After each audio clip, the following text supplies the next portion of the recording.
Mudirul Morkaz wọ́n mistake nínú fatiwa tí wọ́n dá yìí. Èmi Sabo YARỌ yọyọ o. Ọlọ́run ló fìfẹ́ wọn sí mi lẹ́mìí. Àmọ́ wọn yìí sí ẹni tí ò lè mistake náà. Àwọn iṣẹ́ tí ò mẹ́ ẹ jẹ́ ká bá aṣọ òdodo ọ̀rọ̀. Àmọ́ kí n tó sọ anything ẹ jẹ́ ká gbọ́ ohun tí wọ́n sọ. Àmọ́ ẹ wo kọtíra tó wà wájú mi o tàbá ṣe tán àmàkà fún wa bismillah. Bí mọ́mù bá forí kanlẹ̀ tó di tó forí kanlẹ̀ láwọn kan tó forí kanlẹ̀ lẹ́ẹ̀kejì Oshi baraka tó wá fi di pé mọ́mù dìde Raka yẹn ṣe bọ́ fún ẹ.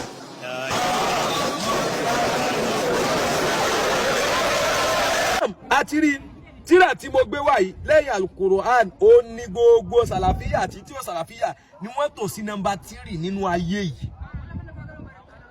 Orúkọ tíra yìí ni Sahihu Muslim Bishari Nawawi alfa àgbà fún gbogbo ayé Imamu Nawawi tí wọ́n gbà ní alfa lẹ́yìn Imam Bukhari tí wọ́n gbà ní alfa ẹlẹ́kẹta tó gbọ́ nípa hadith yé dáadáa òun ló ṣe tíra yìí. Ẹ wá jẹ́ ká lọ sí nínú tíra yìí ẹ jẹ́ ká lọ sí volume 5 mo rò bá ti rí volume 5 àti rí báyìí volume 5 ẹ jẹ́ ká wá lọ sí page 90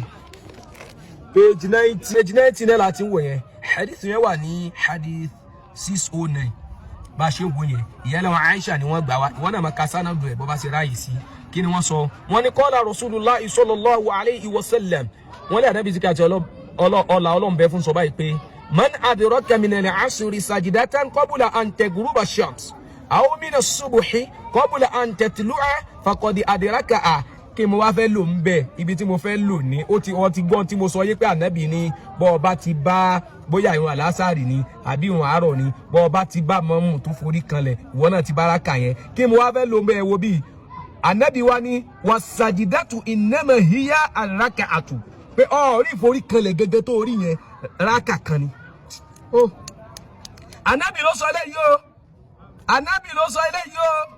Nínú tírà àwọn Salafiyya al-Wahabiyya tírà ẹni tí wọ́n gbà ní ẹlẹ́kejì tó mọ hadith jùláyé yìí.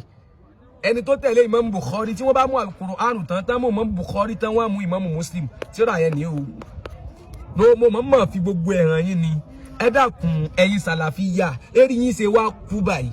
Ṣé mọ́tò ti gba ọpọlọ yín ni nítorí tí mọ́tò bá ti gba ọpọlọ èèyàn ọ̀rọ̀ tí bàbá Mudirul sọ ó pọ̀ ní gbogbo tíra yín tí Albani tó sọ háhà wọn lóríṣiríṣi ní ọ̀rọ̀ yìí tí èsè ń tó mọ̀ tí èsè ń tó mú ìwọ àbúrò yìí máa ń ná Ìbàdàn náà dá sọ́rọ̀ ẹ̀sìn kí ló yí ẹ àti gbogbo àwọn mọ́mù kan tó jẹ́ pé lọ́mọ àlè ni àwa ń bì mọ́mù tó lọ́tọ́ lọ́mọ àlè ni sáwọn ọmọ tó náà bí sọ́mọ àlè nínú ṣẹ̀rí àbọ̀mọ àlè kan subhana rabbika àmọ́ ká tó máa subhana ẹ dákun wa fẹ́ yanjú studio wa à ń bá lọ lọ́wọ́lọ́wọ́ báyìí ní tí Ọlọ́run bá bù kálukú ẹ dákun ẹ bá wa fi dá sí Ọlọ́run ní pẹ́ ẹnì kọ̀ọ̀kan wa nípa assalamu alaikum wa rahmatullahi ta'ala wa barakatuh.